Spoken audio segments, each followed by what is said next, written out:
जय हिंद, वंदे मातरम। स्वागत है आप सभी का फ्री एग्जाम जिन यूट्यूब चैनल पर। दोस्तों, अगर आप DFCCIL की परीक्षा देने वाले हैं तो ये प्रैक्टिस सेट आपके लिए अति महत्वपूर्ण होगा, जिसमें हमने केवल वही प्रश्न शामिल किया है जिस प्रकार के प्रश्न आपके एग्जाम में देखने को मिलेंगे। तो आपको सेशन में अंत तक बने रहना है और अंत में कमेंट करके अपना स्कोर जरूर बताना है। तो चलिए सेशन को प्रारंभ करते हैं और पहला प्रश्न देखते हैं। पूछा गया है, रेलवे बोर्ड की स्थापना कब की गई थी? तो आपको अगर सही उत्तर पता है तो कमेंट जरूर करते रहें। पूछा गया है कि रेलवे बोर्ड की स्थापना कब की गई थी? 1900 में, 1905, 1910 या फिर 1915? तो सही उत्तर हो जाएगा 1905 में रेलवे बोर्ड की स्थापना की गई थी। कब? तो 1905 में रेलवे बोर्ड की स्थापना की गई थी, याद रखेंगे। दूसरा प्रश्न है, भारतीय रेलवे ने किस रेलवे स्टेशन पर देश का पहला फूड ट्रक को लॉन्च किया है? पुणे, कोलकाता, दिल्ली या फिर कानपुर? तो सही उत्तर इसका हो जाएगा पुणे। कहां पर? तो भारतीय रेलवे ने किस रेलवे स्टेशन पर देश का पहला फूड ट्रक को लॉन्च किया है? पुणे इसका सही उत्तर हो जाएगा। तीसरा प्रश्न है, भारतीय रेलवे का मुख्यालय कहां है? मुंबई, नई दिल्ली, कर्नाटक या फिर केरल? तो भारतीय रेलवे का जो मुख्यालय है ये नई दिल्ली है। कहां है? तो भारतीय रेलवे का मुख्यालय नई दिल्ली है। दोस्तों 30 प्रश्न हैं, तो आपको सेशन में बने रहना है और अंत में कमेंट करके बताना है कि 30 प्रश्नों में आपका स्कोर क्या रहा, कितने प्रश्न आप सही कर पाए, जरूर कमेंट करके बताएं।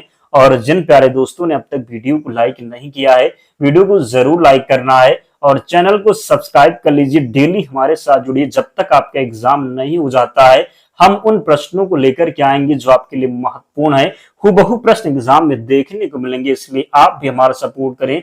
वीडियो को जरूर लाइक कीजिए और चैनल को सब्सक्राइब कर लीजिए। पीडीएफ हम आपको टेलीग्राम चैनल पर प्रोवाइड करवा देंगे। भारत के किस राज्य में रेलवे लाइन नहीं है? पूछा गया है कि भारत के किस राज्य में रेलवे लाइन नहीं है? मेघालय, तेलंगाना, उड़ीसा या फिर अन्य हो जाएगा?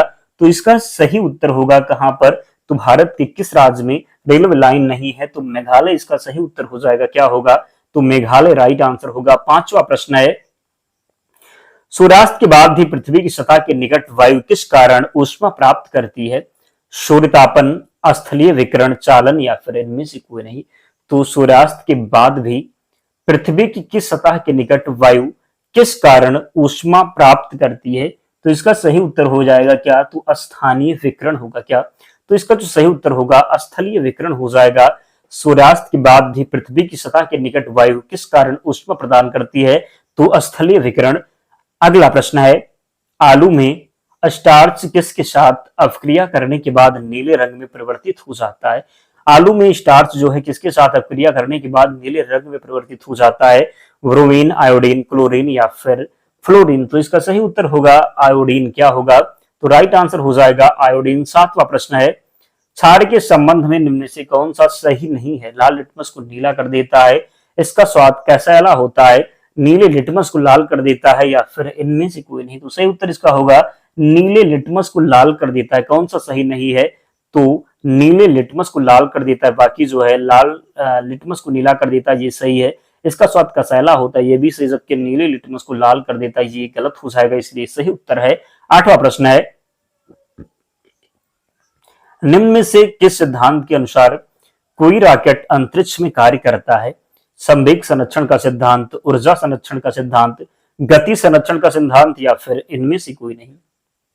तो रॉकेट जो है, क्या पूछा गया है, रॉकेट अंतरिक्ष में जो है कार्य करता है किसके सिद्धांत के अनुसार? तो संवेग संरक्षण का सिद्धांत। कई बार प्रश्न पूछा गया है, हो सकता है हुबहू प्रश्न इस बार भी आपके एग्जाम में देखने को मिल जाए, इसलिए याद रखिएगा। निम्न में से किस सिद्धांत के अनुसार कोई रॉकेट अंतरिक्ष में कार्य करता है? तो संवेग संरक्षण का सिद्धांत। अगला है, कौन से जंतु वर्ग में 3 कक्षीय हृदय होते हैं? उभयचर, पक्षी, मछली या फिर इनमें से कोई नहीं? तो कौन से जंतु वर्ग में 3 कक्षीय हृदय होते हैं? तो सही उत्तर इसका हो जाएगा उभयचर। क्या होगा? तो उभयचर होगा। भारत के एक प्रसिद्ध संगीतकार एस बालचंदर को निम्नलिखित में से कौन सा वाद्य यंत्र बजाने के लिए जाना जाता है? तो एस बालचंदर को कौन सा वाद्य यंत्र बजाने के लिए जाना जाता है? वीणा, घटम, तबला या फिर सितार? तो सही उत्तर इसका होगा क्या? वीणा वादक थे। क्या? तो जो प्रसिद्ध संगीतकार एस बालाचंद्र को जाना जाता है वीणा वाद्य यंत्र बजाने के लिए? किसके? तो वीणा या वाद्य यंत्र के लिए जाना जाता है एस बालाचंद्र को। अगला है, इनमें सबसे अधिक वर्षा कहाँ होती है? मंगलोर, चेरापूंजी, मासेन राम या फिर केरल? तो मासेन राम मेघालय में जो है सबसे अधिक वर्षा होती है। कहां पर? तो मासेन राम मेघालय में, याद रखना है, गलती नहीं करना है। अगला है, विश्व का सर्वोच्च पर्वत शिखर एवरेस्ट नेपाल में किस नाम से प्रसिद्ध है?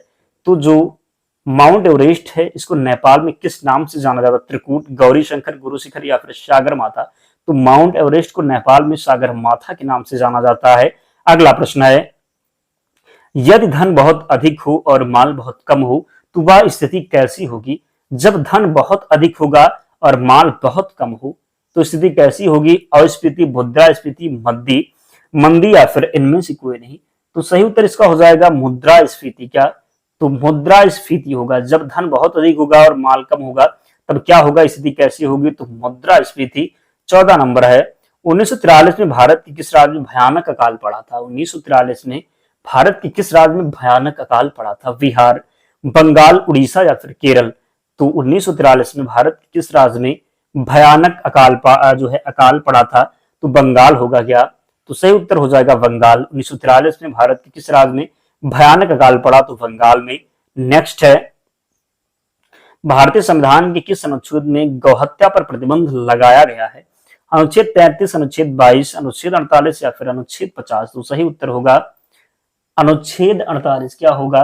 तो भारतीय संविधान की किस अनुच्छेद में गौहत्या पर प्रतिबंध लगाया गया है? तो अनुच्छेद 48 होगा। अगला है, भारतीय संविधान की सबसे बड़ी विशेषता बताइए। धर्मनिरपेक्ष, कानून शासन, सबसे बड़ा संविधान या फिर मौलिक अधिकार? तो भारतीय संविधान की सबसे बड़ी विशेषता बताइए। धर्मनिरपेक्ष, कानून का शासन, सबसे बड़ा संविधान या फिर मौलिक अधिकार? तो सही उत्तर इसका होगा सबसे बड़ा संविधान। क्या? तो भारतीय संविधान की सबसे बड़ी विशेषता बताइए। तो सबसे बड़ा संविधान। नेक्स्ट है, भारत ने अपने पहले परमाणु बम का परीक्षण कब किया था? 1974, 1981, 1969 या फिर 1998 में? तो सही उत्तर होगा 1974 में। कब? तो भारत ने अपने पहले परमाणु बम का परीक्षण किया था 1974 में। भोपाल गैस त्रासदी किस वर्ष हुई थी? 1990, 1984, 1988 या फिर 1992 में? तो भोपाल गैस त्रासदी हुई थी 1994 में। पूछा जाए कौन से गैस का जो है लीक हुआ था? तो मिथाइल आइसोसाइनेट, याद रखेंगे, गलती नहीं करेंगे। अगला है, विश्व व्यापार संगठन की स्थापना कब हुई? विश्व व्यापार संगठन की स्थापना कब हुई? 1991, 1995, 1998 या फिर 2000 में? तो विश्व व्यापार संगठन की स्थापना, जिसको आप WTA कहते हैं, क्या? तो WTO। तो पूछा जाता है इसका मुख्यालय कहाँ है? तो क्या हो जाएगा? जिनेवा होगा। और विश्व व्यापार संगठन की स्थापना कब? तो 1995 में। कब? तो वर्ल्ड ट्रेड ऑर्गेनाइजेशन, जिसको आप बोलते हैं WTO। तो विश्व व्यापार संगठन की स्थापना 1995 में, याद रखेंगे। मानव शरीर के किस अंग की हड्डी सबसे लंबी होती है? मेरुदंड, जांघ, रिबकेज या फिर भुजा? तो मानव शरीर की किस अंग की जो हड्डी है सबसे लंबी होती है? तो जांघ की जो हड्डी है ये सबसे लंबी होती है। सबसे छोटी हड्डी पूछी जाए तो कान में जो होती है, जिसको आप स्टेपीज बोलते हैं, जांघ की हड्डी को क्या बोलेंगे? तो फीमर बोलेंगे। सबसे बड़ी पूछी जाएगी तो जांघ की हड्डी, जिसे आप फीमर कहते हैं। और जब सबसे छोटी पूछी जाए तो कान की हड्डी, जिसको आप स्टेपीज कहते हैं। 21 नंबर प्रश्न है, मनुष्य के जीवन में जो जीवन काल में कितने दांत दोबारा विकसित होते हैं? 4, 12, 20 या फिर 28? तो पूछा गया है कि मनुष्य के जीवन काल में कितने दांत दोबारा विकसित होते हैं? तो 20 दांत। कितने? तो 20 दांत, जिसको आप दूध का दांत भी कहते हैं। अगला है, पाचन क्षेत्र में भोजन के साथ मिलने वाला पहला एंजाइम निम्नलिखित में से कौन सा? ट्रिप्सिन, सेलुलोज, पेप्सिन या फिर एमाइलेज? तो बताना है कि पाचन क्षेत्र में भोजन के साथ मिलने वाला पहला एंजाइम एमाइलेज होगा। क्या? तो एमाइलेज होगा। जब आप भोजन करते हैं तो पूछा गया है कि पाचन के क्षेत्र में भोजन के साथ मिलने वाला पहला एंजाइम जो होगा, तो पहला एंजाइम भोजन के साथ मिलता है, ये एमाइलेज होता है। क्या? तो एमाइलेज होता है। पेट में भोजन को पचाने के निम्नलिखित में से किसकी खास आवश्यकता होती है? हवा, पानी, एंजाइम या फिर खनिज? तो सही उत्तर इसका होगा एंजाइम की आवश्यकता होती है। किसकी? तो पेट में भोजन को पचाने के लिए निम्नलिखित में से किसकी खास आवश्यकता होती है? तो सही उत्तर होगा एंजाइम की। किसकी? तो एंजाइम की। मनुष्य की मुख गुहा में निम्नलिखित में से किसका पाचन प्रारंभ होता है? मनुष्य की मुख गुहा में निम्नलिखित में से किसका पाचन प्रारंभ होता है। पूछा गया है कि मनुष्य की मुख गुहा में निम्नलिखित में से किसका पाचन प्रारंभ होता है। प्रोटीन, वसा, कार्बोहाइड्रेट या फिर इनमें से कोई नहीं। तो सही उत्तर इसका होगा कार्बोहाइड्रेट का। किसका? तो मनुष्य की मुख गुहा में निम्नलिखित में से किसका पाचन प्रारंभ होता है? तो कार्बोहाइड्रेट का। किस आंदोलन को भारत का पहला सविनय अवज्ञा आंदोलन कहा जाता है? खिलाफत आंदोलन, चंपारण आंदोलन, असहयोग आंदोलन या फिर सविनय अवज्ञा आंदोलन। तो किस आंदोलन को भारत का पहला सविनय अवज्ञा आंदोलन कहा जाता है? तो चंपारण आंदोलन। पूछा जाए कब हुआ था? तो 1917 में। कब? तो 1917 में। कहां पर? तो बिहार में, नील की खेती के विरोध में। तो अगला है, निम्नलिखित में से किसने रेड शर्ट आंदोलन का आयोजन किया था? जेबी कृपलानी, शौकत अली खान, अब्दुल गफ्फार खान या फिर महात्मा गांधी। तो बताना है कि निम्नलिखित में से किसने रेड शर्ट यानी कि लाल कुर्ती जिसको आप बोलते हैं आंदोलन का आयोजन किया था? तो खान अब्दुल गफ्फार खान ने। किसने? तो खान अब्दुल गफ्फार खान ने। अगला है, सिपाही विद्रोह के दौरान गवर्नर जनरल कौन था? केनिंग, कार्नवालिस, डलहौजी या फिर हार्डिंग। तो सही उत्तर इसका होगा कौन था? तो केनिंग था। कौन? तो सिपाही विद्रोह के दौरान गवर्नर जनरल ये केनिंग था। नेक्स्ट है, गवर्नर जनरल डलहौजी ने किस साम्राज्य को चेरी नाम दिया था? अवध साम्राज्य, ग्वालियर साम्राज्य, विजयनगर साम्राज्य या फिर इनमें से कोई नहीं। तो गवर्नर जनरल डलहौजी ने किस साम्राज्य को चेरी नाम दिया था? तो इसका सही उत्तर होगा अवध साम्राज्य को। किसे? तो अवध साम्राज्य को। गांधी जी के गिरफ्तार होने के बाद धरासन साल्ट वर्क्स पर हमला करने हेतु की गई यात्रा का नेतृत्व किसने किया था? अब्बास तैयब जी, मदन मोहन मालवीय, जवाहरलाल नेहरू या फिर राजेंद्र प्रसाद। तो सही उत्तर इसका होगा अब्बास तैयब जी। क्या हो जाएगा? तो गांधी जी के गिरफ्तार होने के बाद धरासन साल्ट वर्क्स पर हमला करने हेतु की गई यात्रा का नेतृत्व किया था अब्बास तैयब जी। 30 नंबर प्रश्न है, हडसन नदी निम्न में से किस शहर से होकर बहती है?